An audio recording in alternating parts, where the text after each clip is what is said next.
ते विशाल खासदार नसणार, हे लिहून ठेवा. यासाठी मी जीवाचं रान करेन, मेहनत करेन. असं चित्र दिसते, संकेत आहेत. नाही, आता आम्ही माहिती जे तज्ज्ञ लोक बोलत आहेत, मीडियातून ऐकतोय, आमचे वरिष्ठ लोक बोलत आहेत, तर सांगली जिल्ह्यामध्ये 2 लोकसभा होणार असं एक कळतंय आम्हाला. आणि विधानसभा सदस्याची पण संख्या वाढणार आहे. तर 2011च्या जनगणनेनुसार 2,20,000 ते 2.5 लाखापर्यंतचा मतदारसंघ होईल असं काही लोक बोलत आहेत. जर असं झालं तर बरेच विधानसभेचे मतदारसंघ आपल्या सांगली जिल्ह्यामध्ये वाढतील आणि त्यामुळं जरा आणि रंग येईल या सगळ्या प्रकारे. परवा याच विषयाला लागून आटपाडीत खासदार म्हटले की पुन्हा खासदार होईल का नाही माहीत नाही.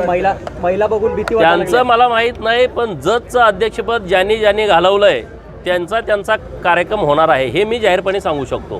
कारण जजचं अध्यक्षपद घालवणं एवढं सोपं नाही, ते मला माहीत नाही. ते जरी जेंट्स जरी पडलं तरी विशाल खासदार नसणार, हे लिहून ठेवा. यासाठी मी जीवाचं रान करेन, मेहनत करेन, लोकांच्या मध्ये जाईल, लोकांची कामं करेन. भारतीय जनता पार्टीच्या नेतृत्वात पलूस कडेगाववाले असतील, ईश्वरपूरवाले असतील, इथं आता आम्ही काम करणारच ना. आणि त्यामुळं शेवटी जनता जनार्दन आहे, जनतेला आम्ही पटवून देऊ आणि 2029ला नक्की कार्यक्रम करू. दादा जबाबदारी तुमच्यावर दिल्या. पलूस कडेगाव खानापूर तालुक्यातील एकमेव सर्वसमावेशक हक्काचं न्यूज चॅनल विटा लाईव्ह न्यूज चॅनल.